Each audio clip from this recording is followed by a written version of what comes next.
苗栗庄下晡发生随机伤害的案件，一个48岁姓区的查甫人举刀甲人堵，伤到2个国小的学生，还有一个查甫人，3个人拢送送病院去急救。落尾警方是有抓到人，佮查出伊伫咧2015年嘛捌伫咧超商共抬着伤，9月才拄出狱，但又佮犯案，也毋过这犯案的动机又佮来调查。 在监视器看到这个新区的查甫人举刀伫咧超商头前，看到人就抬，有2个查某囡仔甲一个查甫人受伤。代志发生迄当阵，查某囡仔袂好走，有一个女子冒险冲去甲被抓掉的查某囡仔救出来，并且大家惊甲大声叫。新区的嫌犯抬人了，走回去厝内举刀甲警察相向。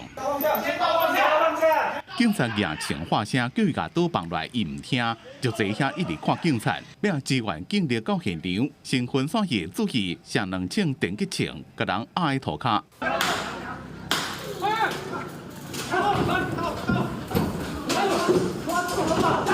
要嫌犯被逮捕，押去警车，也若受伤的2个查某囡仔，其中1个人伤势较严重，多边胸腔被擦伤，有危险的情形。主要是因为左边胸部大概3到4公分的一个刺入伤，这个部分我们做了电脑断层之后，发现很明显的血胸、气胸的情况。我们之后稳定之后呢，预计会转到中国医药大学的那个医院做进一步处理。一个姓区的查甫人，今年9月拄出家，伫邻里中介做无久。 警方讲，伊10年前也捌伫咧超商抬伤4个人，被判8年8个月，是一般毒品列管人口。因小弟讲，敢若是食毒，情绪无稳定。这几天有干嘛吗？没有啊，不晓得。对，就你们俩兄弟住了。对，他要结婚吗？